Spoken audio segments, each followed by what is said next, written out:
Iconic learners जो आज हमारे साथ जुड़ रहे हैं, सभी को खूब खूब नमस्कार। मित्रों, ये जो अपना सुपर आइकॉनिक सेशन है, बेसिकली जो आइकॉनिक लर्नर्स हैं उनके डाउट रेजोल्यूशन के लिए हम करते हैं। इस बार के सेशन का टाइटल है डायलेमास ऑफ यूपीएससी एस्पायरेंट्स जो 2023 और 24 को अटेम्प्ट कर रहे हैं। तो पहले हम बात करेंगे डायलेमास ऑफ 2023 अटेम्प्ट वाले, फिर 2024, और उसके अलावा और मैं और सिद्धार्थ सर क्या क्या प्रोजेक्ट कोर्सेज लेक्चर पे काम कर रहे हैं, and any other question answer you have. तो चैट बॉक्स का आप इस्तेमाल कर सकते हैं, बाकी हम अपने हिसाब से थोड़ी थोड़ी चर्चा इस पर करते रहेंगे। तो सर, फर्स्ट क्वेश्चन इज 2023 का अटेम्प्ट में दूं कि नहीं? फॉर्म तो निकल चुका है, ऐसे बहुत सारे विद्यार्थियों का ये पहला प्रश्न है। तो how what is your take on this? Sir, ये क्वेश्चन बहुत कॉमनली आस्क्ड क्वेश्चन है। आपने भी नोटिस किया होगा, क्योंकि स्टूडेंट्स हर टाइम पर एक डायलेमा में, एक कंफ्यूजन की कंडीशन में रह जाते हैं कि 2023 में अटेम्प्ट दें, वो भी स्पेशली एट राइट नाउ। अब इसके साथ दो तीन पहले हम लोग को वजह पता कर लेनी बड़ी ज़रूरी होती है कि why are the students getting confuse at this stage. Because कहीं ना कहीं उसको उनको जो सिलेबस है उसको अनलिमिटेड होने का उनको शक रहता है कि हमारा तो कभी ये कोर्स खत्म ही नहीं हो सकता, और उनको ऐसा लगता है अभी बहुत कुछ बाकी है, अभी तो एंडलेस है। मैं एक छोटा सा सेल्फ एनालिसिस टेस्ट बोलता हूँ ज़्यादातर स्टूडेंट्स को, ज़्यादातर लर्नर्स को, कि तुम लोग सारे के सारे प्रीवियस ईयर क्वेश्चंस करके देखो, एक बार देख कर देखो। और अब तो सर हमने सारे के सारे प्रीवियस ईयर क्वेश्चंस को अन अकेडमी की वेबसाइट पे इतनी अच्छी तरह से डाउनलोड कर लिया। एक बार उनको करके देखो।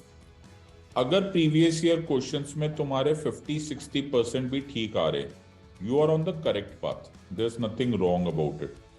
और सबसे पहले अपने आप को इस तरह के सिचुएशन में मत डाल दो कि पढ़ाई लिखाई होने के बाद भी, प्रिपरेशन होने के बाद भी, just for the lack of confidence आप एक अटेम्प्ट छोड़ बैठो।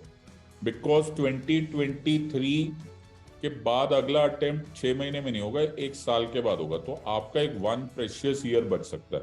सो मेरे हिसाब से this is a self analysis opportunity rather than anything else.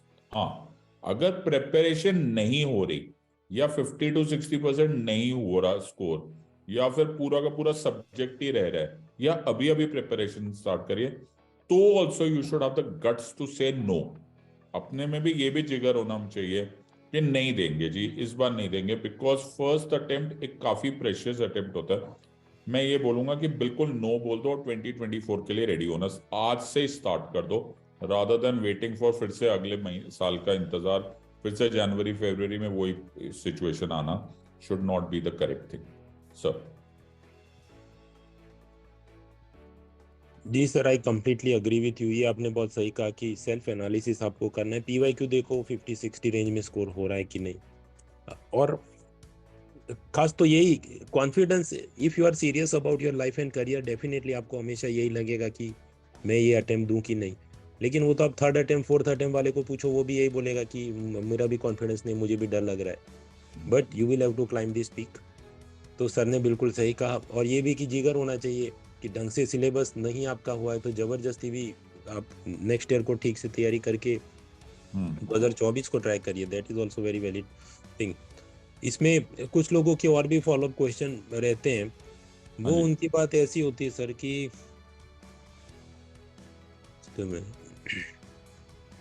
There mostly around this कि प्रीलिम करीब आ रही है और मेरा ऑप्शनल बहुत बाकी है, तो मैं अब ऑप्शनल सब्जेक्ट की तैयारी कब तक जारी रखूं, या फिर कि मैं इसको अभी स्किप करूं? सर, इसके लिए भी मैंने एक थंब रूल बनाया हुआ है। वैसे तो सर आप भी को भी इसको अग्री करेंगे, इसका कोई बिल्कुल ही 100% फॉर्मूला तो नहीं, पर मैंने एक थंब रूल बनाया हुआ है कि एंड ऑफ फेब्रवरी या फिर maximum first week of March तक आपकी जितना भी ऑप्शनल प्रिपरेशन है वो आप कर लो। उसके बाद आप प्रिपरेशन ऑप्शनल की ना करो, ऐसा मेरा सजेशन है। एंड एज ए सेड, ये टू ईच इज ओन होता है, लेकिन मेरा ये मानना है कि अगर आप end of February at maximum 10th March तक सब कुछ छोड़ दो, उसके बाद ऑप्शनल मत टच करो। उसके बाद ऐसा ना हो जाए कि ऑप्शनल की प्रिपरेशन या मेंस की प्रिपरेशन में आपका प्रीलिम्स ही रह जाए। सो मैं ये सजेस्ट करूंगा कि इस टाइम पर कैलेंडर को दोस्त बना लो, क्योंकि मन का तो सर ऐसा ही होगा। जैसे ऑप्शनल सब्जेक्ट है, ऑप्शनल सब्जेक्ट सर यूपीएससी के खुद के नोटिफिकेशन के अनुसार उन्होंने नोटिफिकेशन में लिखा है कि it is somewhere between graduation level and post graduation level और masters level, rather PhD level. So वो लेवल के बीच में आपको प्रिपरेशन करना है। अब सर किसी ने ये सब्जेक्ट पहली बार पढ़ना स्टार्ट किया, political science for example, PSIR, और वो साइंस बैकग्राउंड का स्टूडेंट है। अब उसने जितना मर्जी हद कर ली होगी, उसने एट मैक्सिमम 6 महीना पढ़ा होगा, ओके, 2 महीना पढ़, 6 महीना, 1 साल पढ़ लिया होगा। ये तो अंत तो नहीं होगा ना, तो उसका मन तो कभी शांत नहीं होने वाला कि मैं तो पढ़ते ही चले जाऊं, बिकॉज उसका कोई लिमिट तो है नहीं। अब आपने कितनी अच्छी तरह से सर इसको स्लाइड में दिखाया, somewhere between BA and MA. BA भी किया होता तो 3 साल है, यानी कि कम से कम अगर मैं एवरेज भी देखूं तो 4 साल की पढ़ाई होनी चाहिए। और अगर आप कैलेंडर को देखो तो, और हम लोग उसको 1 साल में कवर करा लेते, ज्यादा से ज्यादा 1 साल में, 6 महीने में ज्यादातर लोगों ने कवर किया हुआ है। तो आपको फिर से बहुत जरूरी है। मैं हमेशा एक डायलॉग बोलता हूँ सर, मैं हमेशा, मैं big fan of Amitabh Bachchan. तो अमिताभ बच्चन ने पिक्चर ने दीवार में एक बहुत अच्छा डायलॉग बोला था कि बड़ा आदमी बनने के लिए ना किसी भी चीज को ना कहना आना चाहिए। So the guts to say no, कि मैं इसके आगे नहीं पढ़ूंगा। Sometimes it is the most important difference between make and break sir. Absolutely sir, आपने ये सही बात की कि मित्रों, ये जो यूपीएससी के अंदर ऑप्शनल सब्जेक्ट है, बीए से ऊपर एमए से थोड़ा कम उस लेवल की उसमें तैयारी चाहिए। और ये जो सर ने बात कही कि आप लोग फरवरी एंड या मार्च की 10 तारीख तक में आप जितना कर सकते हो आप देख लो, ऑप्शनल सब्जेक्ट में क्या तैयारी आपकी बाकी है या कर सकते हैं। इसमें अगर और कुछ बोलना हो तो आप ऑप्शनल सब्जेक्ट के अंदर ऐसा कर सकते हैं कि आप टॉपिक्स को क्लासीफाई करिए, इजी है, टफ है, फ्रीक्वेंटली पूछा जा रहा है, रेयरली पूछा जा रहा है। और फिर ऐसे टॉपिक जो आपको लगे इजी है, फ्रीक्वेंटली पूछे जा रहे हैं, टफ है, फ्रीक्वेंटली पूछे जा रहे हैं, तो इनको ये 10 मार्च तक के जो टाइम फ्रेम है उसके अंदर आप पढ़ने की कोशिश करें। और सामने ऐसे टॉपिक है जो इजी है लेकिन रेयरली पूछते हैं, या टफ है लेकिन रेयरली पूछते हैं, तो उसको प्रीलिम के बाद उसको आपको पोस्टपोन करना पड़े। ऑफकोर्स ये भी रिस्की प्रोपोजिशन है, क्योंकि यूपीएससी के अंदर कौन सी चीज़ इस बार पूछेंगे, कौन सी चीज़ नहीं पूछेंगे, there is no guarantee, but somehow you will have to make some decision around this. Optional subject के अंदर भी दमखम से तैयारी करना ज़रूरी है। I was looking at some data actually कि 2019 ऑफिशियल यूपीएससी रिकॉर्ड, जितने लोगों ने प्रीलिम लिखी उसके अंदर 55% फर्स्ट अटेम्प्ट वाले थे, लेकिन वो प्रीलिम पास करके मेंस में गए तो जो भी 10,000 11,000 लोगों ने मेंस एग्जाम लिखा हुआ है उसमें हार्डली 7% फर्स्ट अटेम्प्ट वाले थे। ऑन दी अदर हैंड जो थर्ड अटेम्प्ट वाले थे वो प्रीलिम लिखने वालों में उनकी संख्या थी हार्डली 10%, लेकिन मेंस लिखने वालों में उनकी संख्या 18%। तो दमखम तो प्रीलिम में भी फर्स्ट अटेम्प्ट वालों ने बहुत लगाना होगा, because you are competing with third attempt people जिनको बहुत सारी चीज़ें पता है, वो करके बैठे हैं। तो then if you are taking कि नहीं मैं तो ऐसे ही मैनेज कर लूँगा, तो वो तो मुश्किल है। दूसरा, जो मेंस पास करते हैं और फिर फाइनल जिनका सिलेक्शन होता है, मान लीजिए जो भी 900,000 लोग हैं उसमें फर्स्ट अटेम्प्ट वाले 7% है, थर्ड अटेम्प्ट वाले लगभग 20% है। This is 2019 data.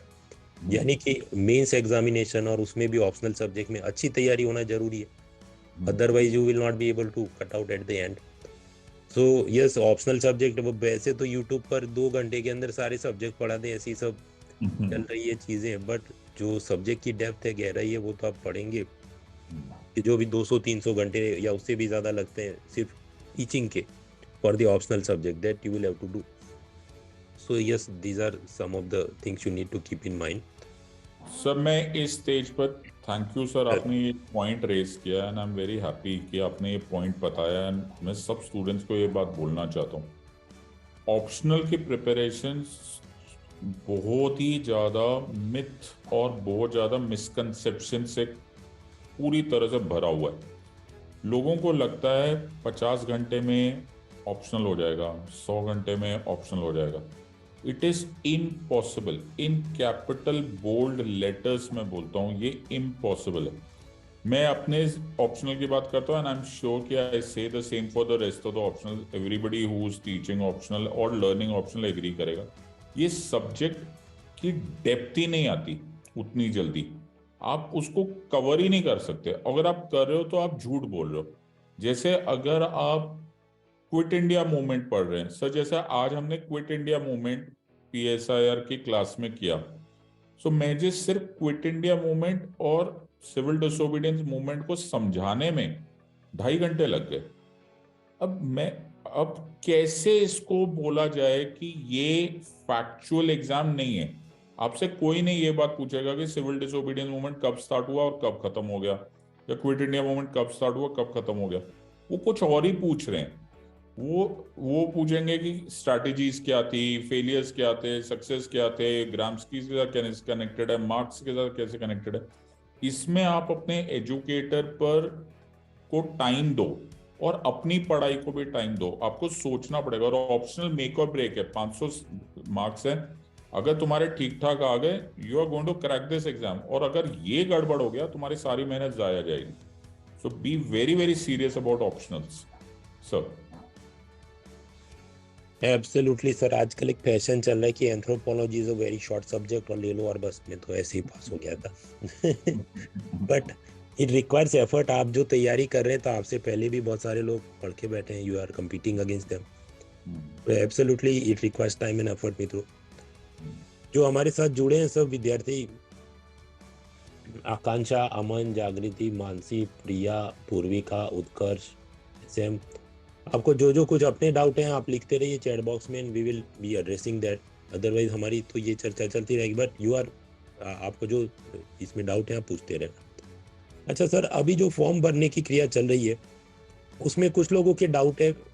वो एक खास तो ये कि ये जो OBC नॉन क्रीमी सर्टिफिकेट है और उसकी कुछ 8 लाख की इनकम लिमिट है, बट गवर्नमेंट एम्प्लॉय होता है तो उसमें कुछ होता है कि you are, if you not class 1 officer then वो मटेरियल नहीं करता कि 8 लाख है या 12 लाख है वगैरह। कुछ बच्चों की कि वो जाते हैं सरकारी ऑफिस में पर उनको कोई हेल्प नहीं कर रहा है। So what is the way forward around this, उस सर्टिफिकेट जो लेना होता है? सर जैसे आपने बोला, I think law is very very straight about it, इसमें तो कोई प्रॉब्लम होना नहीं चाहिए।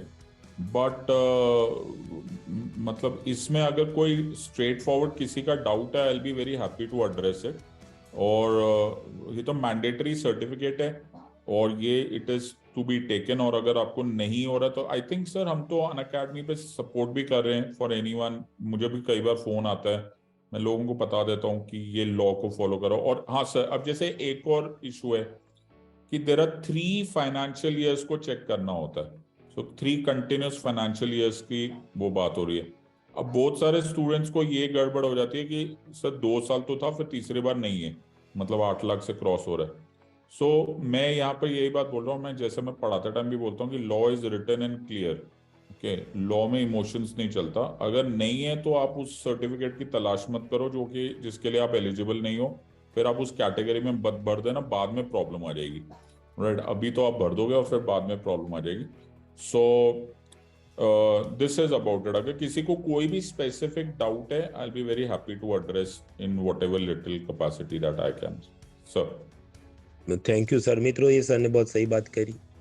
जो अगर आप एलिजिबल नहीं है तो फिर ऐसे ही मत आप हाथ पैर मारो। आई रिमेंबर कुछ साल पहले द हिंदू में रिपोर्ट आया था, 55 OBC कैंडिडेट ऐसे थे कि उन्होंने जो भी सर्टिफिकेट इधर उधर से वो लाए थे पर वो चीज़ें मैच नहीं हो रही थी। फाइनल सिलेक्शन के बाद उनको वापस नोटिस भेजा और उनका कुछ कैंडिडेट कैंसिल करेंगे वगैरह, लंबी प्रोसेस तब चली थी। Please be very specific about this, do not make any shortcuts in this. प्रश्नों के अंदर सर सॉरी, एक तो गला खराब हो गया, मैं दिल्ली गया था, मुझे लग ही रहा था आपकी तबीयत। And then actually we missed you in that seminar. फिर ये लोग मुझे बता रहे थे कि आप वहाँ देहरादून है इसलिए, otherwise we very keen to have you. I was missing. My son was taking his exam, so वो IIT JEE का एग्जाम था उसका, so he's done well now. But उस टाइम पे उसके साथ होना जरूरी हो जाता है।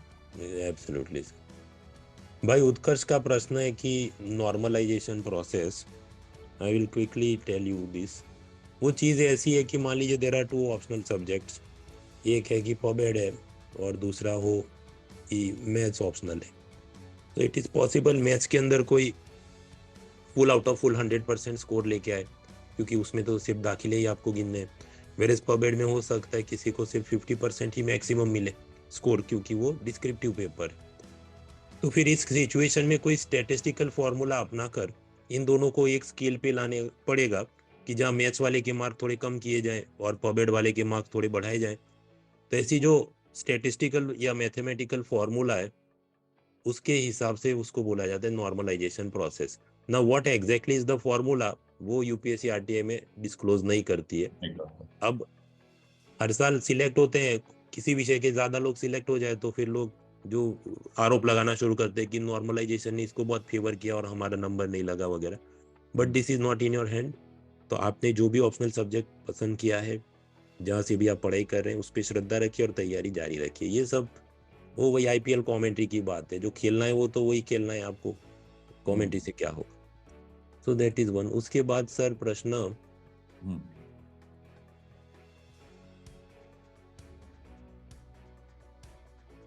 आकांक्षा का है कि analysing PYQ but we can analyse them both for prelims and mains. देखिए अभी तो आपकी इमीडिएट प्रायोरिटी जो सर ने बताया PYQ आप प्रीलिम्स के पहले देखिए कि उसमें आपकी कितनी तैयारी और अच्छापन है। बिल्कुल, अभी हमारे से प्रीवियस ईयर क्वेश्चंस प्रीलिम्स के देखो, अभी मेंस का टाइम प्रैक्टिकल अब तो you are fast running out because we are already in February। इस टाइम पर सिचुएशन वो नहीं करना कि मिक्सअप करते जाओ। अब maximum to maximum 10th March तक खत्म कर दो। जो भी हुआ देखा जाएगा, अब जो देखा जाएगा। अगर तुम अटेम्प्ट देने को तैयार हो तो मार्च 10th के बाद ऑप्शनल या कुछ नहीं। मैं भी सर, मैंने भी यही प्लान किया हुआ है। जो मेरा PSIR का ऑप्शनल चल रहा है, मेरा 10th मार्च को मैं वाइंड अप कर दूंगा एट एनी कॉस्ट, चाहे मुझे कितने भी नंबर ऑफ एक्स्ट्रा सेशंस लगाना, but I will not drag it beyond 10th March. Because जो हम लोग बोल रहे हैं, whatever we are saying, we will implement that also in our teaching also. So ये सिर्फ थ्योरेटिकल बातें नहीं कर रहे, we actually want this to be done absolutely correctly. जी सर, इसके बाद बेन प्रिया का प्रश्न, revision for 2023 prelims. Sir if you could take this question. Right sir. तो for pre 2023 I would say बहुत सिंपल तरीका जो मैं बताऊंगा आपको। पहले मैं फिर ये बात करूंगा और फिर ऐसे लगेगा eight the cost of repetition, but एक बार सेल्फ एनालाइज कर लो। प्लीज ये मत करो कि यार जो मैंने सब्जेक्ट पढ़ा हुआ है, जो फॉर एग्जाम्पल मैं एक एग्जाम्पल देते हुए चलता हूं और मैं अपने सब्जेक्ट से बोलता हूं कि मुझे फंडामेंटल राइट्स आते हैं। अब मैं फंडामेंटल राइट्स को 10 बार और करूं या मैं उसको उतना ही टाइम दूं जितना कि मुझे अब कोई ऐसा टॉपिक है जो मैंने पढ़ा ही नहीं या मेरा इग्नोर टॉपिक है और वो कॉमनली आस्क्ड क्वेश्चन है। सर आपने एक फ्लो चार्ट बनाया था, अगर आप वो प्लीज दिखा दे, जो अभी आपने थोड़ी देर पहले बताया था, फ्रीक्वेंटली आस्क्ड एंड वैसा वाला जो था। हाँ सर, इसका जो ये वाला जो आपका बॉक्स है, ये बड़ा क्लियर होना चाहिए। इजी, टफ, फ्रीक्वेंटली आस्क्ड और रेयरली आस्क्ड। और ये आपको तभी आएगा जब आप सिलेबस को देखोगे और आप प्रीवियस ईयर क्वेश्चंस को देखोगे। कुछ सोचो, थिंक अबाउट इट। एक बहुत इंपॉर्टेंट फैक्टर है, एरिस्टोटल बोला करता था कि there is a reason for everything in life. No, Aristotle की फिलोसफी का एक बड़ा इंपॉर्टेंट पार्ट है। कोई रीजन है कि यूपीएससी सिलेबस बनाता है? नो, उसको मजा नहीं आ रहा है इतनी बड़ी नोटिफिकेशन देने को। वो सिंपल भी बोल सकता था हम जनरल स्टडीज में पॉलिटी पे क्वेश्चन लेंगे। अब आपको थोड़ा सा समय निकालो, अपने जो भी आप पढ़ाई करते हो उसको थोड़ा सा लीव करो और इस स्टेज तक आते आते तुम्हें सिलेबस मोर और लेस 80-90% समझ में आ रहा होगा कि कौन सा टॉपिक कहाँ पूछा जा रहा है। उसके बाद चाहे तो आप प्रीवियस ईयर क्वेश्चन पे फटाफट नजर घुमाओ। ये पूरा का पूरा प्रोसेस 5-6 घंटे से ज्यादा नहीं लेगा अगर तुम इसको शिद्दत से और स्मार्टली करोगे। इसको डिवाइड कर दो, easy, tough, frequently asked and rarely asked. Frequently asked और रेयरली आस्क्ड स्टैटिस्टिकली पता चल जाता है। इजी और टफ रिलेटिव वर्ड होता है, क्योंकि जिसको आता है उसके लिए इजी है, जिसको नहीं आता वो टफ है। ओके, अब आपको मालूम है जी मेरा फला XYZ सब्जेक्ट का XYZ टॉपिक मुझे फ्रीक्वेंटली आते हैं, लेकिन मुझे आता तो है नहीं। ये आपकी हाईएस्ट प्रायोरिटी पे होना चाहिए। फ्रीक्वेंटली आस्क्ड में टफ वाला टॉपिक आपको कंप्लीट करना है। In other words, please leave your comfort zone. इसको तुम्हें एक एक्सेल शीट पे डाल के करना चाहिए, मैं ये सजेस्ट करूंगा, क्योंकि जो मन की प्रिपरेशन है ना वो बर्बाद कर देगी। जो मेरा मन कर रहा है वो बर्बाद करेगा। मेरे ख्याल से दुनिया का सबसे अच्छा दोस्त माइक्रोसॉफ्ट ने हमको दिया है, that is excel sheet. Okay, वो तुम्हारे सामने सामने तुमको सच कर देगा कि क्या क्या करना बाकी है, उसको कितना टाइम देना है, और तुम्हारे पास अवेलेबल टाइम क्या है। बहुत ही ज्यादा कैलेंडर बेस्ड प्रिपरेशन करना जरूरी है, बिकॉज आपको आखिरी एक हफ्ता सब कुछ एब्जॉर्ब करने में लग ही जाएगा। तो आप आखिरी मिनट तक की प्रिपरेशन प्लीज मत कीजिए, और सब्जेक्ट को इस बॉक्स में डिवाइड करते हुए जाइए जो सर ने अभी आपके सामने बनाया। ये बहुत ही इंपॉर्टेंट बॉक्स है, और ये एक्चुअली इसी बॉक्स को जो सर ने बनाया है, इसी को लोग टेक्निकल भाषा में बड़ी बड़ी बातें बोलते हैं, इसको आइजनहावर मैट्रिक्स बोला जाता है, जो सर ने बड़े अच्छे से बना दिया है और साफ सरल शब्दों में बना दिया कि क्या अर्जेंट है, क्या इंपॉर्टेंट है, क्या डिले किया जा सकता है और क्या नहीं किया जा सकता। ये वही वाला आइजनहावर मैट्रिक्स है जो सर ने इतनी अच्छी तरह से बनाया कि सबके काम आ जाएगा। Divide your topics on first quadrant, second quadrant, third quadrant, fourth quadrant. Divide your subject also. जो टफ है और फ्रीक्वेंटली आस्ते है वो पहले कर लो, जो इजी और फ्रीक्वेंटली आस्ते है वो बाद में कर लो, जो टफ और रेयरली आस्ते हैं वो थर्ड कर लो, और जो इजी और रेयरली आस्ते हैं वो लास्ट में जब थका चुके होंगे तब कर लेना। सर जी सर, बहुत ही सिस्टमेटिकली तैयारी कैसे हो सकती है सर ने हमको बताया। एक्सेल शीट और कैलेंडर बेस्ड तैयारी होनी चाहिए, सिस्टमेटिक काम होना चाहिए कि आप क्या कर रहे हैं। फिर बहन प्रिया का और एक प्रश्न था कि कितने मॉक दें और कितने मॉक दें, उस पर मैं कुछ दो चार बातें कहना चाहूँगा। हाँ जी सर आजकल for the lack of better analogy लोगों में बहुत खुजली है। खुजली ये है कि मेरे बहुत सारे लोग फ्रेंड्स टेस्ट दे रहे हैं तो मैं टेस्ट नहीं दूंगा तो मैं फेल हो जाऊंगा वगैरह वगैरह। इस पर मेरा पहले तो ये कहना है कि जो ये खुजली का इलाज, have you finish the checklist है, सिलेबस क्या आपने कंप्लीट किया, क्या आपने उसको enough number of time revise किया है, उसके बाद क्या आपने प्रीवियस ईयर के पेपर्स दिए, मतलब देखे वो भी टॉपिक वाइज, उसके बाद क्या आप उसकी कुछ सेक्शनल टेस्ट जो उस रियल पेपर को मैच कर रही हो, ऐसे प्रश्न, अतरंगी कुछ भी मॉक टेस्ट नहीं, वो डिपेंडिंग की प्रीवियस ईयर में यूपीएससी ऐसा पूछ रहा है और ये मॉक टेस्ट में भी ऐसे ऐसे अच्छे अच्छे आप टेस्ट दे रहे हैं। Like that sequentially you should go. आजकल again for the lack of, मतलब ये स्क्रीन मैंने इसलिए बनाया फॉर गिविंग शॉक, अदरवाइज ऐसी चीज छोटी स्लाइड मुझे बनाना पसंद नहीं। तो कैंडिडेट है उसका पहला प्यार पीवाईक्यू होना चाहिए, रैंडम मॉक्स नहीं होने चाहिए। फॉर एग्जांपल मित्रों, 2020 में यूपीएससी ने पूछा कॉन्स्टिट्यूशनल गवर्नमेंट का क्या मतलब है, 2021 में वही क्वेश्चन मतलब ऑलमोस्ट रिपीट ही किया। मनी मल्टीप्लायर इफेक्ट इकोनॉमी में 2019 में पूछा, ऑलमोस्ट वही क्वेश्चन सेम टू सेम मेरे ख्याल से वापस 2021 में रिपीट किया कि banking habit of the people, उसके साथ वो इंप्रूव होता है। आप जानते हैं यूपीएससी के जीएस पेपर में 1 क्वेश्चन इज वर्थ 2 मार्क्स, तो 2 तो सवाल ऐसे ही कॉपी हो रहे तो अपने 4 मार्क्स गेन हो गए। और आज की तारीख में जहां पर पेपर ऐसे टफ हो रहे हैं, कट ऑफ नीचे जा रहे हैं, तो 4 मार्क मतलब बहुत वो जिंदगी मौत का अपना मामला है। सेम अनदर एग्जांपल, 2019 में महाशिर फीस कौन सी नदी में पाई जाती है, ऐसा मैच द फॉलोइंग था। 2022 में 3 आपको पक्षी दिए और चौथा का महाशिर, और इसमें कौन सा बर्ड नहीं है। बैंक बर्ड ब्यूरो के बारे में 2019 में पूछा। उसी फैक्ट्स को अगर आप जानते हो, वो पेपर सॉल्व करके गए हो, तो उसके हिसाब से एलिमिनेट करो, 2022 में वही क्वेश्चन सिलेक्ट वापस आप सॉल्व कर सकते थे। सो इन 2022 ऑल्सो 4 मार्क तो आपके ऐसे ही गेन हो गए पुराने पेपर सॉल्व करके। सो योर फर्स्ट प्रायोरिटी और first love should be previous years papers. दूसरी ये जो खुजली रहती है कि मॉक टेस्ट देना है, मेरे दोस्त दे रहे हैं वरना मैं फेल हो जाऊंगा। मित्रों, अगर ये बैंक स्टाफ सिलेक्शन कैट की एग्जाम होती, मैं आपको एक फॉर्मूला सिखाऊं, speed into time equal distance, तो फिर ये तो छोटी सी थियरी है इतनी सी, और सामने आपको बहुत बार उसके 50-100 150 प्रैक्टिस करो आप मॉक क्वेश्चन, आपकी स्पीड एक्यूरेसी इंप्रूव होगी. So in such exams definitely mock test का काफी महत्व है compare to theory and facts. On the other hand UPSC जो कि जनरल स्टडीज हैवी परीक्षा है, तो यहाँ पर पहले आपको थियरी और फैक्ट्स उन पर ज़्यादा टाइम स्पेंड करना होगा, कमांड लेना होगा compare to mock test. For example 2022 की परीक्षा के कुछ सैंपल क्वेश्चन है. नॉर्दर्न हेमिस्फीयर में सबसे लंबा दिन कब होता है? Factual question. अफगानिस्तान के आसपास पड़ोसी देश कौन से हैं? Factual question. तो ये सब के लिए तो आपको ढेर सारा पहले पढ़ के जाना होगा. Only then you will be able to manage the things. तो ऑफ कोर्स मॉक टेस्ट देना जरूरी है, but first priority should be कि आप ये सब चीज़ों को सिस्टमेटिकली आपने कंप्लीट किया है कि नहीं. दूसरा एक प्रश्न रहता है कि मैं फुल लेंथ वाले मुझे तो टेस्ट देने, मतलब 100 क्वेश्चन हो जिसमें 2 घंटे की टेस्ट हो.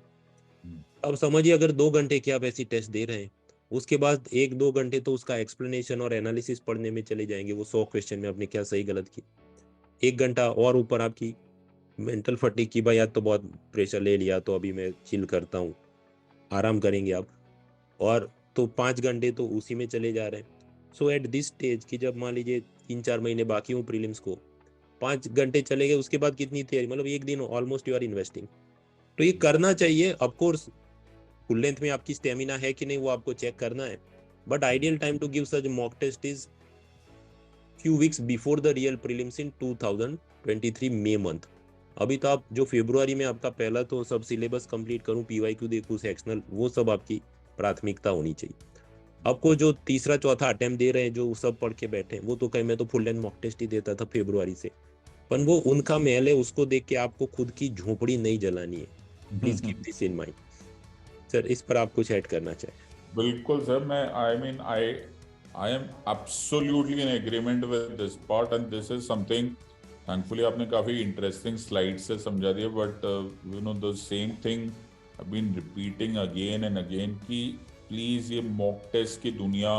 और सर एक मॉक टेस्ट में एक और प्रॉब्लम हो जाती है जो मुझे ऐसा लग रहा है, विच इज वेरी सैड. भी बहुत सारी ऑर्गेनाइजेशन ऐसे मॉक टेस्ट कंडक्ट करती है सर, जो क्वेश्चन मैं सिर्फ 15 साल से क्रिमिनल लॉ प्रैक्टिस कर रहा हूँ, मुझे ही सोचना पड़ जाए कि भाई ये कहाँ लिखा हुआ है, you know, which is never going to be asked in the exam. ये कभी नहीं आएगा. ये जुडिशरी के एग्जाम में क्वेश्चन नहीं पूछते लोग, वैसे वैसे क्वेश्चन पूछने लगे. ये यूपीएससी सिविल सर्विसेज एग्जामिनेशन है, तुमको ये पूछ लिया कि लिमिटेड अंडरस्टैंडिंग क्रिमिनल लॉ आ गया, वो काफी हो गया. अब क्या हो गया सर, एक से बेटर दूसरा करना, मतलब ये भी एक अपने आप में से, जैसे आपने वो दिखाया था वो बीटेक्स मल्लम का वो इलाज ना, वो सर वो कुछ ऑर्गेनाइजेशंस को भी जरूरत है, वो अपने आप को अच्छा साबित करने के कोशिश में वो इररेलेवेंट मॉक टेस्ट दे रहे हैं and they are asking such question जो मतलब अगर आ गया तो रिट पिटिशन फाइल हो जाएगी यूपीएससी के अगेंस्ट कि आप कर क्या रहे हो, you can't ask this kind of question. तो लेकिन बेचारे स्टूडेंट्स भी क्या करें सर, उनको इतना डर लग जाता है और वो जो बेटर करने के चक्कर में उनका नुकसान हो जाता है, बिकॉज दे स्टार्ट थिंकिंग कि जी यही करेंगे तो हमारे जीत होगी वरना तो हम हार गए. बेसिक क्वेश्चंस आते हैं, ये याद रखना, limited government, constitutional government, parliamentary form of government, executive is responsible to legislature, government answerable to people. मैंने 6 लाइंस बोली है और मैं गारंटी से तुम्हें अभी के अभी बता रहा हूं कि आप सब लोग प्रीवियस ईयर क्वेश्चंस देख लो, पिछले 5 साल में यही 5 क्वेश्चंस आए, अलग अलग भाषा में अलग अलग तरीके से घुमा के यही 5 क्वेश्चंस आए. और आपको आजकल के सिनेरियो में जब 50% से काफी नीचे तुम्हारी मेरिट लिस्ट जा रही है, तो ये लाइफ चेंजिंग होता है. अगर तुम्हारा एक क्वेश्चन सीधा सीधा 10 सेकंड में आंसर हो जाता है, तुम्हारा कॉन्फिडेंस कितना हाई हो जाएगा कि अगर जो पढ़ा हुआ है parliamentary form of government, accountable government, answerable to people, आप खोल के देखो 2017 से लेकर अभी तक के क्वेश्चंस देखो, तुमको सारे के सारे रियलाइज हो जाएंगे कि जो मैं बोल रहा हूँ वो ठीक है. स्टैंडर्ड क्वेश्चंस पेपर आते हैं सर. मैंने कल की क्लास में, एक स्पेशल क्लास में यही डिस्कशन कर रहा था. मैं सबको ये बात बोल रहा था कि अगर 20 क्वेश्चंस आते हैं पॉलिटी में, मैं पॉलिटी की बात कर रहा हूँ, तो 16 क्वेश्चन डुएबल होते हैं, 4 क्वेश्चन एब्सोल्युटली अनडुएबल होते हैं। वो मान के चलो कि नहीं होगा, अब जैसे पिछली बार भी आएगा, and it is okay, because सिर्फ आपको नहीं आएगा ऐसा नहीं है ना, आपके कंपटीशन को भी नहीं आएगा। This is not an absolute exam कि आपको 100 आउट ऑफ 100 चाहिए, आपको तो आपके कॉम्पिटिटर को हराना है ना। That is a very important thought process. तो अगर मुझे नहीं आ रहा है और मृणाल सर को भी नहीं आ रहा है और थर्ड को भी नहीं आ रहा है, तो फिर वो क्वेश्चन टफ हो या सिंपल हो, उससे क्या फर्क पड़ता है, क्योंकि हम तीनों ने ही नहीं अटेम्प्ट किया। So you have to be very very clean about it कि अगर बहुत टफ क्वेश्चन है तो वो अनडूएबल है, उसको उल्टा छोड़ देने में समझदारी है। That's it. तो आप अपने 15-16 क्वेश्चंस पे कंसंट्रेट करो, उसमें से 12-13 ठीक अभी आ गए, 2 गलत भी हो गए, तुम तो मेरिट लिस्ट क्रॉस कर गए ना। Simple sir. Not say your voice is gone. हाँ तो मित्रों, जो सर बात कर रहे थे बहुत सही बात है कि ये पॉलिटिक या पीवाई क्यों देखेंगे, constitutional government, parliamentary form of government, ये सब रिपीटेटिव पूछा जा रहा है अलग अलग तरीकों से। अगर 5 साल के आप पेपर देख के बैठे, यू विल रियलाइज दिस। तो मतलब you go through those papers and it will help you. कुछ और भी प्रश्न थे, आंसर लिखते रहे मेंस के लिए। अब एक तो चीज अगेन सर, इसको मैं लेता हूं कि क्या हम आंसर भी लिखते रहे मेंस के लिए। मित्रों वही बात है जो आगे भी मैंने आपको चार्ट से बताई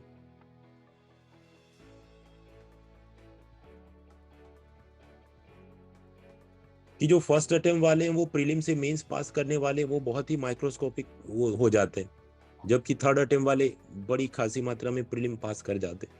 तो जो फर्स्ट अटेम्प्ट आप दे रहे हैं तो उस पर आपको फर्स्ट अटेम्प्ट की तैयारी में काफी आपका फोकस होना चाहिए। अब जहां तक मेंस आंसर राइटिंग की बात है, वो it is again it requires कि आपने बहुत सारी तैयारी इसके आगे पीछे की हो। फॉर एग्जांपल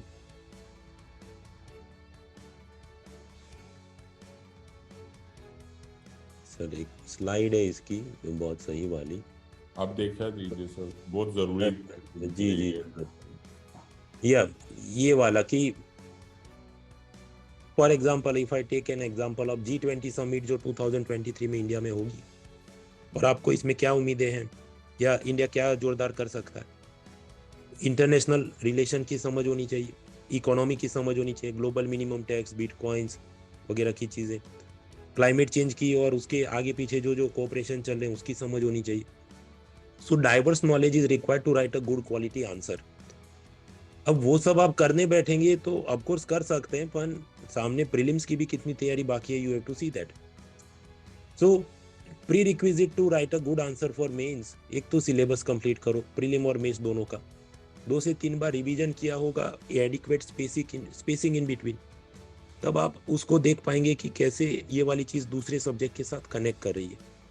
4 से 6 महीने की आप कुछ न्यूज़पेपर की पढ़ाई हो, आपकी एनसीईआरटी के सोशियोलॉजी पॉलिटिकल साइंस की बुक्स आपने आराम से पढ़ी है सिलेक्टिवली। अब ऐसा भी नहीं मैक्स मेबर वगैरह आप पढ़ने बैठे अगर आपका वो ऑप्शनल सब्जेक्ट नहीं है, पर बाकी सब चीज़ें आपने देखी हो। क्लास 11 की इंडियाज इकोनॉमिक डेवलपमेंट वाली इकोनॉमी की बुक आपने पढ़ी हो, और पिछले 3 से 5 साल के आपने प्रीवियस ईयर के मेंस पेपर टॉपिक वाइज देखे हो, उसमें ब्रेनस्टॉर्मिंग किया हो कि ये पूछा गया होता तो मैं क्या उसमें इंट्रोडक्शन बॉडी कंक्लूजन में लिखता। तो ये सब आप करेंगे तब जाके आंसर राइटिंग हो सकती है, वरना तो वो वही खुजली है जो असल में वो करने बैठे तो आपका मेन काम रह जाएगा कि प्रीलिम्स की तैयारी। So take care of that thing also. जब आप बात कर रहे हैं कि क्या हम लोग मेंस के लिए भी लिखते रहे, वो कर सकते थे मे बी नवंबर दिसंबर 2022 में। अब जो परीक्षा करीब आ रही है तो you have to send the time around that. Sir इस पर आप कुछ ऐड करना चाहें? मैं बिल्कुल एग्री कर रहा हूँ sir, this is very important part. The time management is the name of the game. इस आप कर सकते थे, कोई मना ही नहीं थी, लेकिन अब वो टाइम निकल गया, अब आपको प्रीलिम्स को फोकस करना पड़ेगा, वरना क्या हो जाएगा, you will miss that train also. इस टाइम पर वो सिचुएशन होगा, और इतना कुछ करने को ये इसका सबसे इंपॉर्टेंट आपको ये रखना पड़ेगा कि व्हेन टू ड्रॉ लाइन, कि जी बहुत हो गया, अब जो भी करेंगे हम बाद में कर लेंगे, वरना आपका प्रीलिम्स भी नहीं होगा और आपका मेंस तो फिर क्या ही आने वाला है, बिकॉज आप प्रीलिम्स ही नहीं क्लियर करोगे। जो भी होता है एट द राइट टाइम होता है।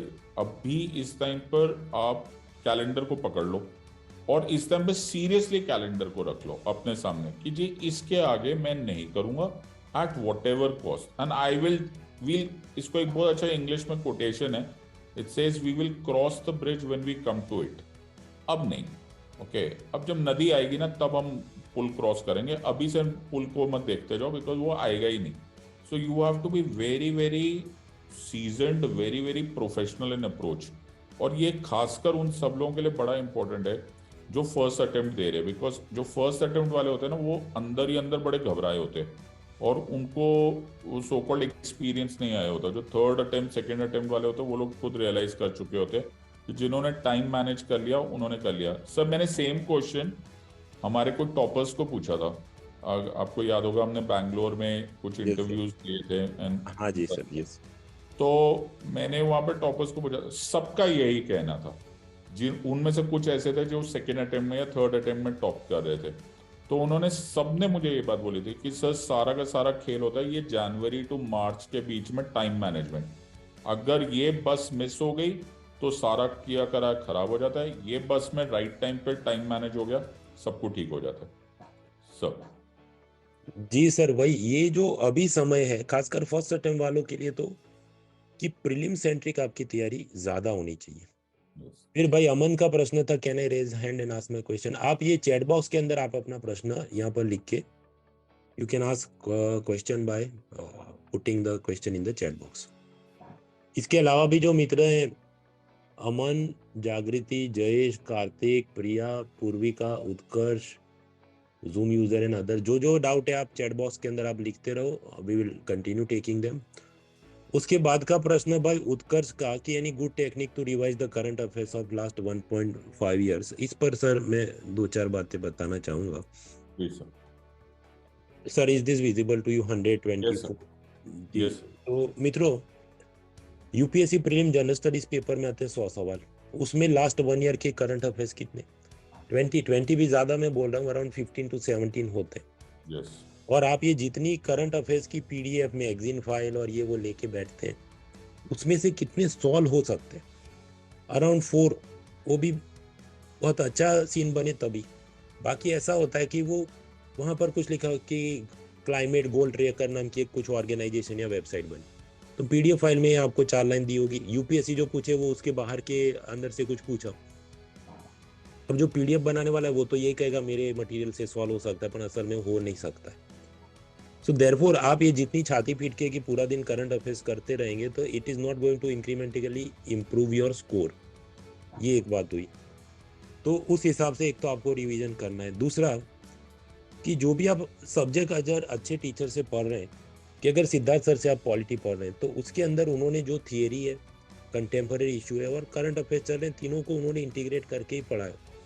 तो ऐसा नहीं कि करंट अफेयर्स कोई अलग से चीज़ बनती है। ऑफकोर्स 19-20 कुछ एकदम लेटेस्ट चीज़ आ गई हो और आप कुछ दिन आगे पीछे जो टॉपिक के हिसाब से चलता हो तो उतना आप न्यूज़पेपर और ये जो भी मंथली मैगजीन आते हैं, सर के स्पेशल क्लासेस होते हैं, उसमें फॉलोअप कर सकते हैं। ये ऐसी बात है, अगर अर्थक्वेक पढ़ना होता तो क्लास 7 एनसीईआरटी है, 11 एनसीईआरटी है, जीसी लिए होंगे, ऊपर टेस्ट सीरीज है, ऊपर डिजास्टर मैनेजमेंट है। पर जो अच्छा टीचर होगा तो उसके एक ही क्लास के अंदर ये सारा इंटीग्रेटेड तरीके से वो चलता हो। सो फॉर दैट पर्पज मैं तो ये कहना चाहूँगा कि ये जो करंट अफेयर्स की छाती पीटी जाती है, इससे पहले भी इस पर एक प्रोग्राम में मैंने स्लाइड्स बनाई थी। वो फॉर एग्जांपल अगर हम कहें कि करंट अफेयर्स कितना पूछा जाता है, for example just minute, suppose prelim के अंदर जो भी सब्जेक्ट है हिस्ट्री कल्चर, हम कहें थियरी हैवी है या करंट हैवी है, तो 90% थियरी हैवी है, 10% करंट हैवी है। वो ऐसा कि हिस्ट्री में से भी करंट अफेयर्स के प्रश्न पूछे गए लास्ट प्रीलिम में कि रामानुजा की जो स्टैचू इनॉग्रेट किया प्राइम मिनिस्टर ने, तो इसका जवाब बनाओ अभी। So it was a history question but it was based on current affairs. फिर पूछा गया प्राइम मिनिस्टर ने सर्किट हाउस इनॉग्रेट किया तो सोमनाथ टेम्पल का ये वाली चीज पर करेक्ट स्टेटमेंट फाइंड करो, तो थियरी है अपन करंट साइड से पूछा गया। तो अगर हिस्ट्री के जो क्वेश्चन आ रहे हैं उसमें आप पाए 90% थियरी हैवी है और 10% ऐसे करंट बेस्ड कुछ आ रहा है। उसी तरह बाकी जितने भी सब्जेक्ट है, अगर आप मैट्रिक्स बनाना शुरू करें तो जहां पर पॉलिटी की बात है तो प्रीलिम्स के अंदर मोस्टली थियरी हैवी चीजें पूछी गई। हालांकि 10-20% कुछ रैंडम बॉम्ब, जैसे वो पेटेंट लॉयर कोर्ट में उसको एडवोकेट बोले या कुछ, फिर coal controller organisation, tea board organisation, उनके बारे में जो प्रश्न है मोस्टली प्रीलिम में तो थियरी सेंट्रिक फिर भी रहता है। पॉलिटी में इसमें आप पाएंगे करंट सेंट्रिक रहता है। पिछले 1-2-3 साल में जजमेंट, कॉन्स्टिट्यूशनल बॉडी के प्रॉब्लम्स, उसके बारे में आए। इकोनॉमी की बात करें तो 70% आजकल करंट सेंट्रिक हो गया प्रीलिम्स, 30% थियरी सेंट्रिक हो गया। हालांकि उसमें जो भी अपडेट्स हैं तो वो मेरे प्लस क्लासेस में और उसके अलावा जो स्पेशल क्लासेस होते रहते हैं उसमें मैं वो अपडेट कर रहा हूँ। तो अलग से उसमें बहुत लेफ्ट राइट करने की जरूरत नहीं, वही सब पावर पॉइंट हैंड आउट आप देखेंगे, आपका काम हो रहा है। तो इकोनॉमी के अंदर ये चीज़ है। अगर हम बात करें इंटरनेशनल रिलेशन में तो प्रीलम में ऑलमोस्ट 100% जो भी आ रहा है करंट हैवी, कि ये प्लेसेस इन न्यूज़ थे या ये ऑर्गेनाइजेशन इन न्यूज़ थे, उसका कुछ पूछा। फिर हम बड़े ज्योग्राफी, एग्रीकल्चर, तो ऐसा कि 70% थियरी टाइप का पूछा जाए प्रीलिम्स में, बाकी 30% प्लेसेस इन न्यूज़ बोल के कुछ करंट अफेयर्स आया हो। साइंस मोस्टली करंट हैवी हम पाते हैं, कि जहाँ पर information communication technology, biotech, space technology, उसके 2-3 साल के सब अफेयर्स आपको पूछे जाए। तो जब आप उसको पढ़ रहे हैं तो उस हिसाब से अपना होना चाहिए। अब साइंस में जैसे आप पढ़ने बैठे कि विटामिन ए कम होगा तो मैं मेरी आंख में कमजोरी आ जाएगी, ऐसा पहले पूछते थे, आजकल वो ट्रेंड कम हो गया है। सीसेट मैथ्स वगैरह तो प्योरली थियरी है, एथिक्स वगैरह वो भी मोस्टली थियरी है।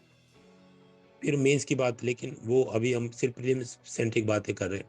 तो इन सभी को अगर मैं इंटीग्रेट करूं तो सीन कुछ ऐसा बने कि कुछ करंट हैवी चीजें तो IR, economy, geography, environment, science, polity means के लिए करंट हैवी बनता है, थियरी रिलेटेड रहता है फॉर प्रीलिम्स। तो जो भाई का प्रश्न था उत्कर्ष की कैसे हम करंट अफेयर्स लास्ट 1.5-2 साल के रिवाइज करें, तो एक तो आप अच्छे टीचर्स के कोर्सेज करेंगे तो आपको खुद से देखने की जरूरत होगी नहीं, वो खुद ही से उसको कवर करें।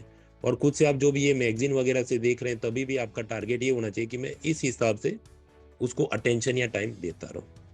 सो this is my advice. Sir आप उसमें कुछ और ऐड करना चाहें?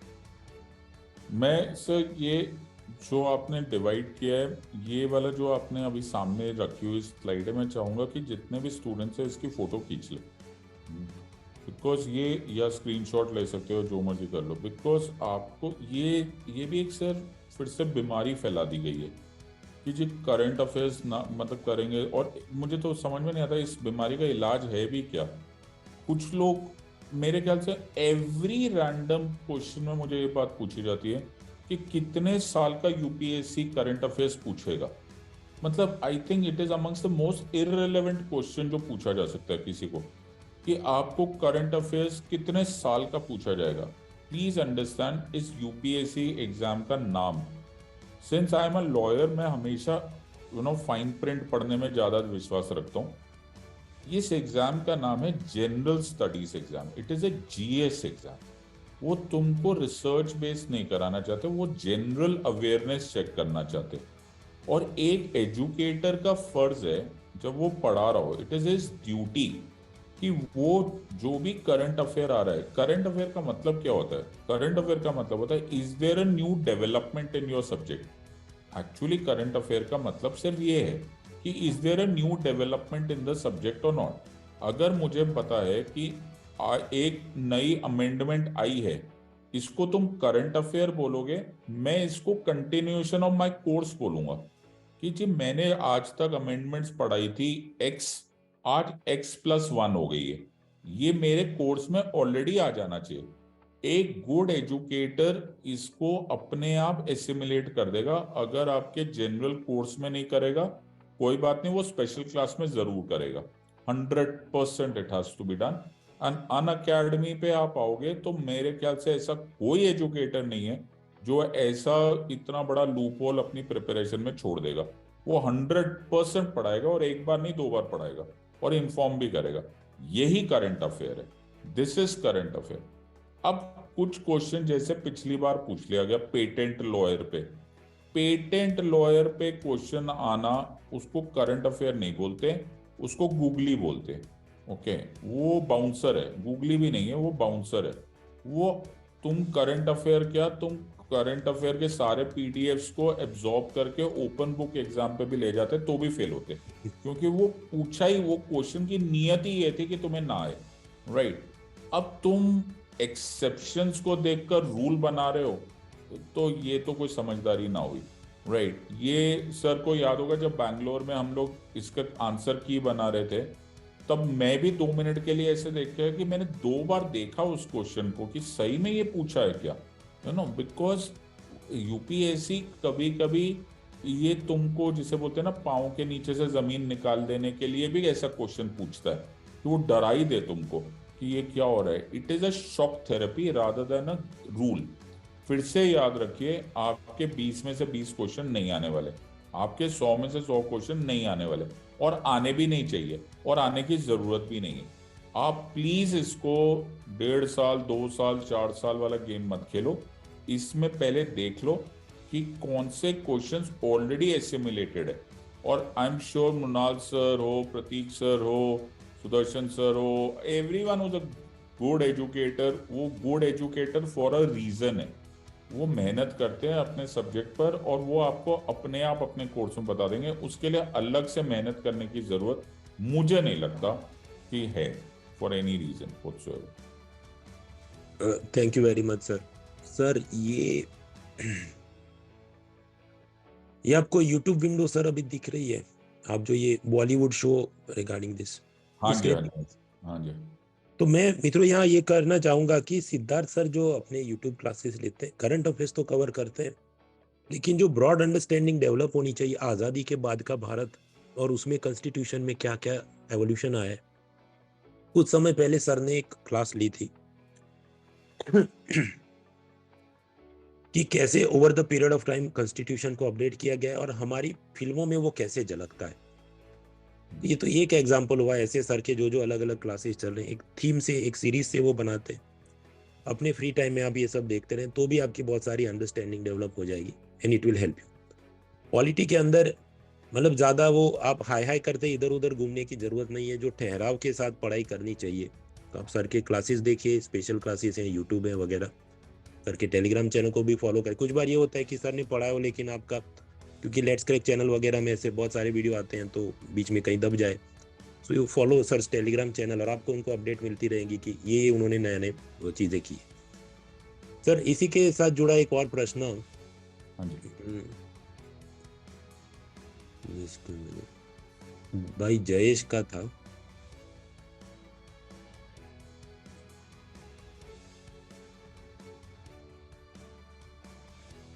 जयेश का ये प्रश्न है कि सर मैंने आपका पॉलिटी का कोर्स किया पर उसका रिवीजन नहीं किया, तो अब मैं उसकी कैसे रिवाइज करूं।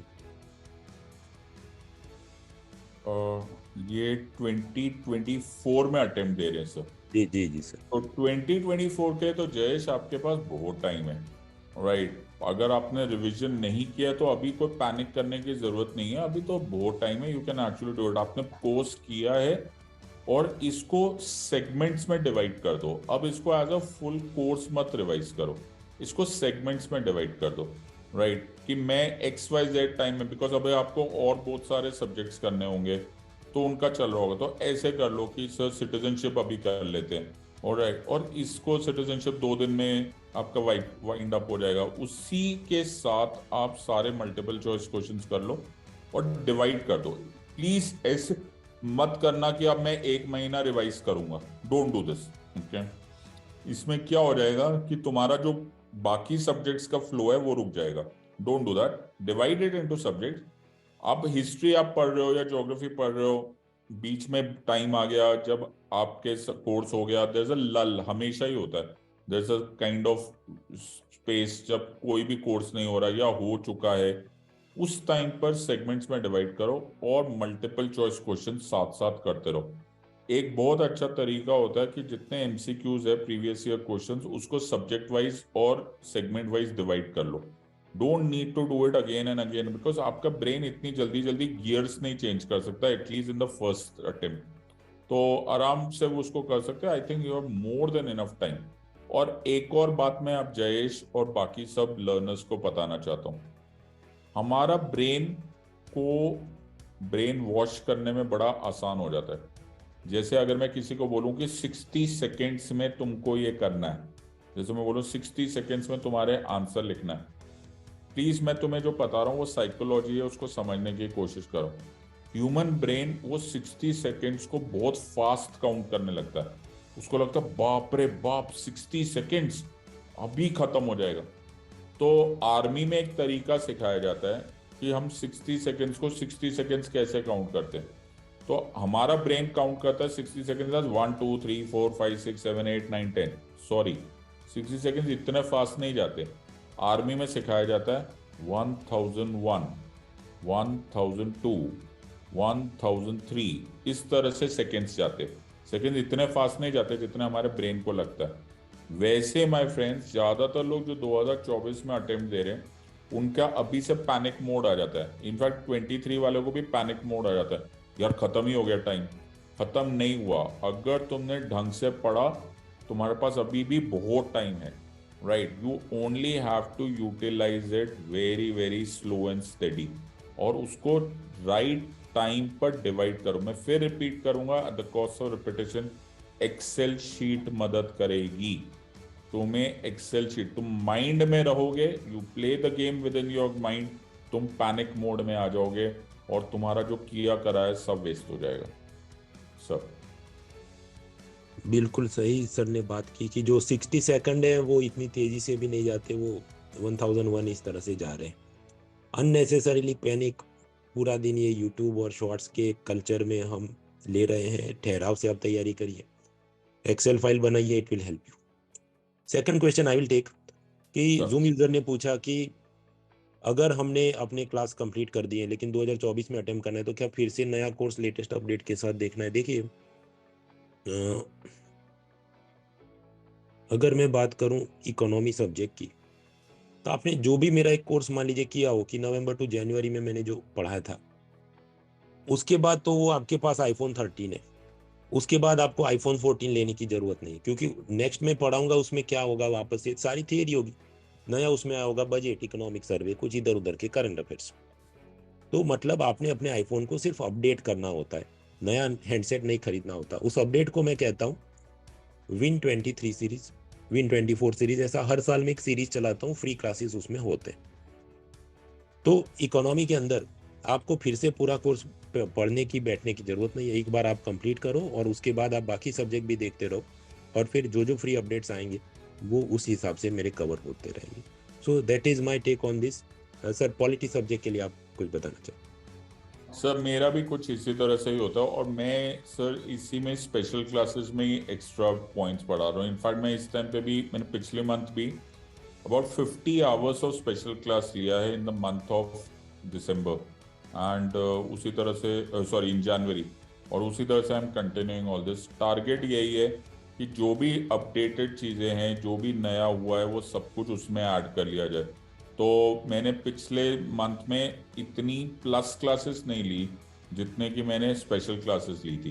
Okay, I took about 43 special classes, 48 actually, 48 hours of special classes, जिसमें मैंने यही अपडेट किया ताकि जिसको जो आ गया उसको दोबारा वो सेम चीज़ पढ़कर टाइम वेस्ट करने का कोई मतलब ही नहीं होता। सो जो but there are certain extra points, क्योंकि पॉलिटी और ज़्यादातर बाकी सब्जेक्ट्स जैसे इकोनॉमी वगैरह ये सब डायनामिक सब्जेक्ट्स है। अब कुछ हो रहा है नया तो हमें पढ़ना तो पड़ेगा ही, लेकिन नीड नॉट कि मैं दोबारा के दोबारा वो राम कथा दोबारा स्टार्ट करूं, which is not required sir.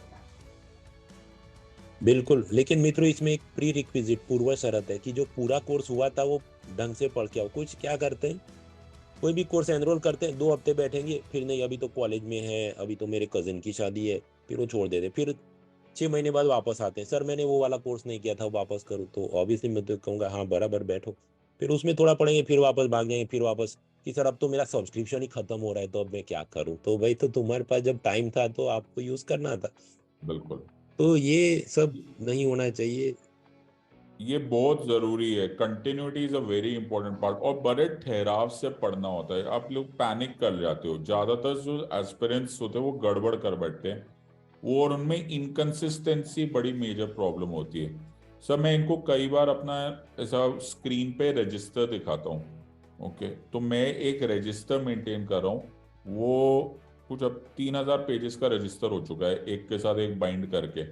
तो मैं पिछले 20 साल से जो कुछ भी लॉ में पढ़ रहा हूँ उसको धीरे धीरे मैं अपडेट कर रहा हूँ। तो मेरे पास 3,000 पेजेस के नोट्स है। मतलब एवर सिंस जब मैंने पढ़ना स्टार्ट किया था, वो मैं लॉ में फर्स्ट केस में गया था, मैं क्या लर्न कर रहा हूँ, एंड इट हैज बिकम, मेरे को लगता है मेरी सबसे बड़ी कलेक्शन ऑफ नॉलेज हो गई है। सो वो मैंने इतना स्लो एंड स्टडी जमा किया है, कोई भाग दौड़ नहीं, कोई जल्दी नहीं, and then it starts producing results. जी सर, ये एक छोटा सा प्रश्न है कि यूजर ने पूछा कि सर आपका पॉलिटी का कॉम्प्रिहेंसिव कोर्स कब आएगा, because I am new learner. बेटा अभी पॉलिटी का कोई नया कोर्स, कॉम्प्रिहेंसिव कोर्स नहीं आ रहा, but at the end of this month आप डेट चेक कर लेना, ऐप पर एक रिवीजन बैच आ रहा है। Okay, and that revision batch is also good number of hours का बैच है, आप उसको ज्वाइन करो। वो एटलीस्ट ग्राउंड वर्क बना देगा फॉर द कॉम्प्रिहेंसिव कोर्स, क्योंकि कॉम्प्रिहेंसिव कोर्स अभी खत्म हुआ है, पिछले मंथ ही खत्म हुआ है। सो वो इन वेरी ऐसा नहीं होगा कि इसका मतलब होगा कि 6 महीने बाद आएगा, it will come in 2-3 months. But अभी के लिए भी also don't waste your time, because आप नए ज्वाइन किए ऑन अकेडमी, तो वो रिविजन बैच आपके बहुत काम आएगा सब। जी सर, वही अभी तो क्योंकि 2023 के जो अपने लर्नर्स हैं उनकी भी हमको हेल्प करनी है, तो जो टाइम और रिसोर्सेज टीचर्स के यूटिलाइज हो रहे हैं वो ऐसे रिवीजन और उस टाइप के कोर्सेज में जा रहे हैं। Right sir. उसके बाद का प्रश्न जयेश का था। जयेश का हो गया था सर।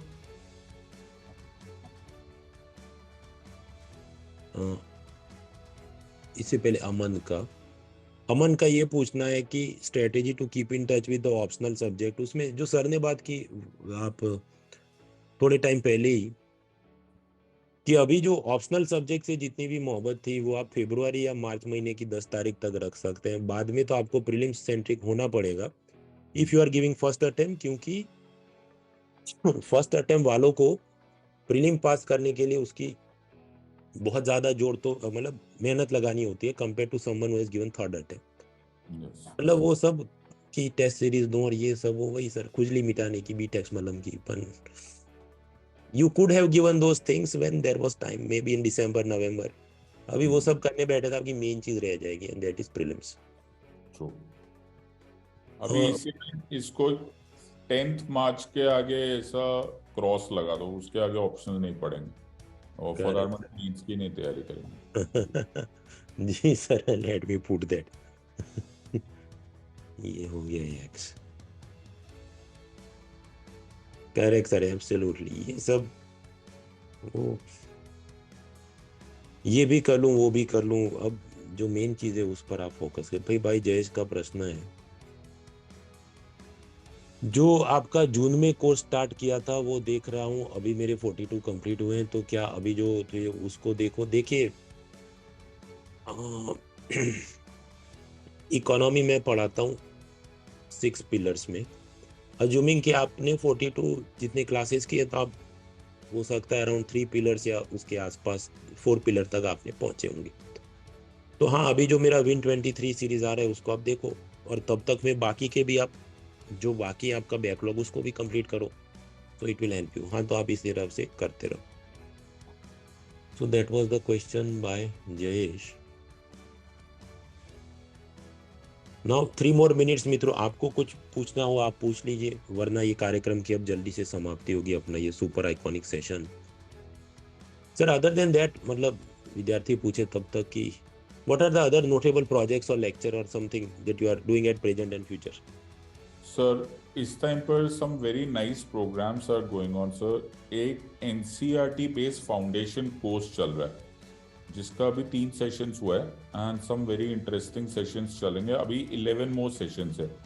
एंड सर ये एनसीईआरटी बेस्ड फाउंडेशन है, मतलब मैं इसमें जितने भी बेसिक्स है, हमारे यहाँ पे क्या देख रहे हैं सर हम लोग, कि ज्यादातर जो स्टूडेंट्स स्कूल से या कॉलेज से पढ़ के आए हैं, जो उनका बेसिक्स बिल्कुल वीक है। जैसे उनको रिपब्लिक ही नहीं मालूम है एक्चुअली होता क्या है। वो उनको मालूम है कि रिपब्लिक वर्ड है, लेकिन दे डोंट नो, उनको नो व्हाट इज फेडरलिज्म, ये समझ में नहीं आता। और फिर ये एक्सपेक्ट कर लेते कि सेंटर स्टेट रिलेशन समझ जाएंगे, चैलेंजेस ऑफ फेडरलिज्म समझ जाएंगे, एसिमेट्रिक फेडरलिज्म समझ जाएंगे, जो कि पॉसिबल ही नहीं। तो ये तो वही वाली बात हुई ना सर, जैसे फॉर्मूला 1+1 का नहीं आता और फिर आप इंटीग्रेशन और डिफरेंशियल्स पढ़ने के लिए आ जाओ, तो वो दोनों के लिए फ्रस्ट्रेटिंग हो जाता है, एजुकेटर के लिए भी और टीचर के और लर्नर के लिए भी। तो मैंने ये स्पेशली ये कोर्स निकाला है for giving them an actual signal कि कैसे बेसिक समझ लो, उसके बाद जो एडवांस जब कॉम्प्रिहेंसिव कोर्स आएगा तो अब हम कर लेंगे। एक ये आ रहा है सर, एक मेरा ऑप्शनल का कोर्स ऑलरेडी चल रहा है, अब हम PSIR में पेपर 1 सेक्शन B कर रहे हैं, which is happening right now. कल से हम लोग नेशनलिज्म और फ्रीडम स्ट्रगल्स की सब डिस्कशन करना स्टार्ट कर चुके हैं। और एक एंड ऑफ दिस मंथ हमारा एक कोर्स आ रहा है which is the revision course in polity, जो मैं अभी थोड़ी देर पहले एक स्टूडेंट को बता रहा था। सो that is also a very important and interesting course. Sir उसी के फॉलोअप में एक क्वेश्चन आया तो मैं वो आप उसका जवाब। सर जो बच्चे का प्रश्न ये है, सिद्धार्थ सर मुझे आपके एनसीईआरटी कोर्स में डाउट था कि आपके जो 3-4 में सिर्फ जो अभी लेटेस्ट है वो कर लूँ या पूरा पॉलिटी स्टोरेज के लिए ओल्ड क्लास भी देखनी है। डाउट था आपको 3-4 कोर्सेस है, तो क्या मैं सिर्फ जो अभी लेटेस्ट है वो कर लूँ या ना? बेटा आप अभी कर लो, दिस इज इट, कोई बात नहीं। आपको ज़रूरी नहीं है कि रिकॉर्डेड देखने की कोई ज़रूरत ही नहीं है, आप ये वाला कोर्स कर लो, हम इसमें ही सब कुछ कवर कर लेंगे। और लाइव क्लासेस का एक अलग ही इंटरेक्शन आनंद आता है, उसमें आपको एक अलग ही एस्पेक्ट आता ही है, ये सर हमको पता ही है। So it is always better कि आप चल रहा है तो why do you want to go and watch a recorded videos, आप इसी में मैं आपका मेजोरिटी कवर कर दूंगा, डोंट वरी। जी सर, और ये सही बात है। लाइव क्लास करने का एक चीज क्या है कि अगर हम बात कर रहे हैं तो आप फास्ट फॉरवर्ड नहीं कर सकते, आपको उतना ही सुनना है। अब रिकॉर्डेड में देखते हैं बच्चे तो वो क्या नेटफ्लिक्स की वेब सीरीज है, एक एपिसोड में मजा आया थोड़ा देख ले, थोड़ा टफ लगा तो स्किप कर दिया। फास्ट फॉरवर्ड में 1.5 गुना 2 गुना की स्पीड पे देखते हैं वो। तो अगर आप एक दिन में 1 बादाम खाएंगे तो बॉडी एब्जॉर्ब करेगी, 1.5 गुनी स्पीड से आप देख रहे हैं वीडियो रिकॉर्डेड तो वो तो आप 10 बादाम खा रहे हैं, बॉडी कैन नॉट एब्जॉर्ब। तो जहां तक है आइडियली आप लाइव क्लासेस देखें और उस हिसाब से सिस्टम से चले, इट विल हेल्प यू। फिर एक यूजर का मुझे प्रश्न था कि 2024 अटेम्प्ट देना है तो मैं आपका अभी बैच देखूं या कब? देखिए एक तो अभी 16 फरवरी से मेरा कोर्स आ रहा है, आप उसको फॉलो करें, या फिर उसके बाद जो सितंबर महीने में मेंस एग्जाम खत्म होगी फिर वापस से मेरा नया कोर्स आएगा तो उसको देखिए। बीच के अंदर भी कोर्स आएंगे। अब ऐसा है कि कुछ समय तक मेरे प्रीलिम का कोर्स चलेंगे और उसके बाद मेरे मेंस एंट्री कोर्स, क्योंकि मेंस एग्जाम जो आएगी तो इस तरफ वो चलेंगे। तो पूरी सीरीज है असल में। इफ यू स्टार्ट द आरंभ, उसमें ऐसा है कि अभी हम लोग प्रीलिम्स पढ़ेंगे suppose up to May month के up to suppose first week तक। उसके बाद प्रीलिम खत्म होगी तो इकोनॉमी फॉर मेंस हम पढ़ेंगे, वो हौले हौले पढ़ेंगे। तो ऐसे ऐसे आप कर सकते हैं। या फिर कि अभी आपको किसी और सब्जेक्ट को खत्म करना है, नो प्रॉब्लम, तो आप अभी इकोनॉमी को छोड़ दो, बाकी सब्जेक्ट करो और सितंबर महीने में मैं वापस से वो प्रीलिम प्लस मेंस टाइप का शुरू करूं, तब आप उसको देख लेना। तो उस हिसाब से आप उसे कर सकते हैं।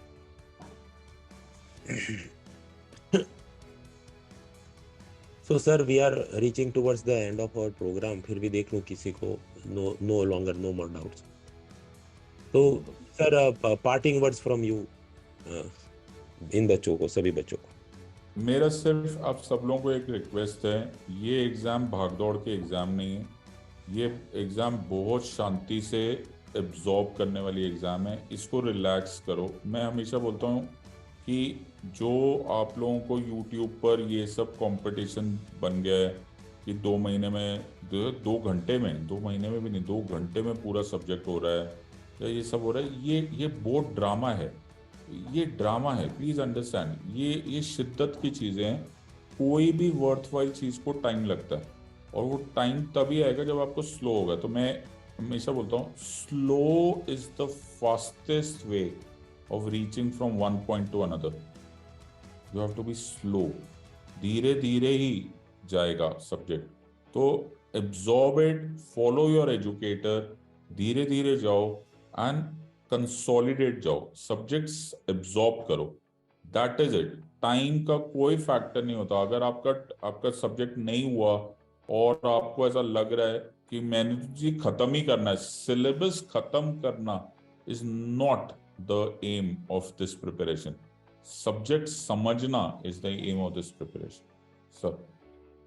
Thank you very much sir. और ये सही बात है, स्लोली आपने एब्जॉर्ब करना है। 2 घंटे के अंदर पूरी आप चीज पढ़ने बैठेंगे, वो सब दिल बहलाने की बात है। 2 आवर मैराथन, 18 आवर मैराथन, एक दिन के अंदर जितना एब्जॉर्ब हो सकता है उतना ही हो सकता है।